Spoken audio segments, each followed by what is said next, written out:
үйлдвэрлэлийн улсын зөвлөгөөнд хөнгөн аж үйлдвэрлэлийн салбарын үе үеийн ажилчдаа, хүндэт үйлдвэрлэгчид, зочид төлөөлөгчдөө та бүхэнд Монгол улсад хөнгөн аж үйлдвэр үүсч хөгжсөний 85 жилийн ойн баярын мэндийг дэвшүүлье. Хөнгөн үйлдвэр бол бодитойгоор хамгийн их ажлын байр бий болгодог салбар билээ. Мөнгөн ашигын хэмжээ бага байж болох ч үүнээс чухал нь нийгмийн болон эдийн засгийн доктортой байдал мөн.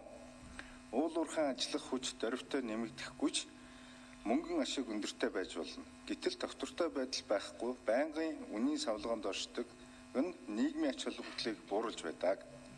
Эртнээс эдүгээ хүртэл Монгол улсын хөнгөн аж үйлдвэрийн тулгын галыг асаалцаж эзэмшсэн мэрэгжилдээ эзэн болж ирсэн үе үеийн үйлдвэрлэгчид маань уламжлал, шинжилгээг хослуулан байж цөөн тооны ч гэсэн Монголын гихт тодголтой бараа бүтээгдэхүүнийг үйлдвэрлэсээр байгаа нь бидэнд дэлхийн хэмжээнд гарч өрсөлдөх боломж байгааг бэлхнээ харуулдаг.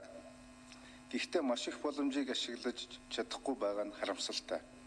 Гагцхүү үн төрийн бодлого, дэмжлэг, залгамж чанар, хүний нөөц, чадвах, хариуцлага, зохион байгуулалт юу юунаас чухал гэдгийг өнгөрсөн түүх бидэнд харуулсан.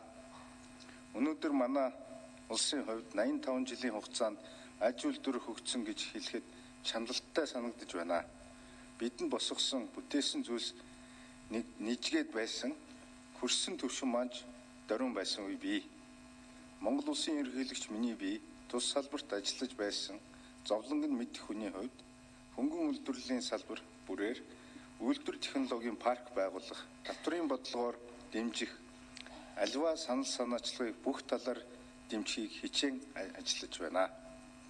Аль ширний технологийн парк байгуулж түүхийн эдийн үнгүүдлийг арилгах, эцсийн бүтээгдэхүүн үйлдвэрлэх, дотоодын зах зээлээ хамгаалах, үндэсний үйлдвэрлэл, кластер үйлдвэрлэлийг дэмжихэд чиглэсэн ажил Дархан уулан аймагт эхэлж жижиг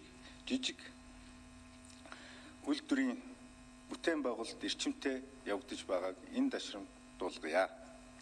Монголын оёмл, сүлжмэл бүтээгдэхүүнийг Америкийн нэгдсэн улсын зах зээлд татваргүйгээр экспортлох санал тус улсын конгресст 3 дахь хөршийн худалдааны хууль нэрээр хилцэгдэж байгаа. Үүнээс гадна Европын холбоо, Япон гээд томоохон зах зээлүүд рүү хөнгөлөлтөө нөхцлөөр нэвтрэх эрх зүйн үндэс бүрдсэн. Гэвч бодит ажил болоход засгийн газар, төрийн агентлагуудын хүчин чармайлт чухлаар шаардагдаж байгааг сануулах байна. Бий болчихсон боломжийг бодит ажил болгох нь сэтгэл зүрх шаардлагаас бус эрх ям нөхцөл боломж шаардахгүй юм а. Монгол улс болон Евразийн засгийн газрын холбооны хооронд чөлөөт худалдааны хилцээр байгуулах боломж нээгцээ. Гэтэл ажил хариуцсан төрийн түвшинс санаачлаггүй биеэ нөөсөн байдлаар ажиллаж байгаагаас худалдаанд тулгарч буй тарифын болон тарифын бус хориг саадыг бууруулах, эдийн засаг, хөрөнгө оруулалтын салбарын нөөц болцоог бүрэн дүүрэн ашиглах чөлөөт худалдааны хилцээр хийгдэхгүй 2 жил боллоо. Засгийн газраас хөнгөн үйлдвэрлэл хариуцсан төрийн захиргааны байгууллагаас ашиг экспорт нэмэгдсэн, борлуулалт өссөн гэдэг үр дүнг шаардах ёстойг энэхүү илтгэлээр уламжлан сануулж байна.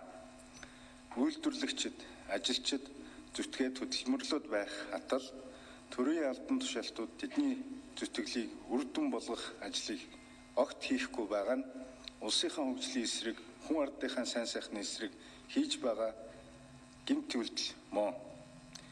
Хэрвээ хөнгөн үйлдвэрлэлийн экспорт өсөөгүй, борлуулалт нь нэмэгдээгүй, ахиухан хөрөнгө оруулалт хийгдээгүй бол чаддаг хүмүүс нь ажлаа шилжүүлэх механизмыг бий болгох хэрэгтэйг онцолъё. Та бүхэн бодиттой шийдэл гаргалгааг салбарынхаа удирдлагуудад өгч шаардсан ажиллах болно гэдэгт итгэж байна. Улсын зөвлөгөөний ажилд амжилт хүсье. Монгол улсын ерөнхийлөгч Халтмаагийн Баттул гэсэн байна. За,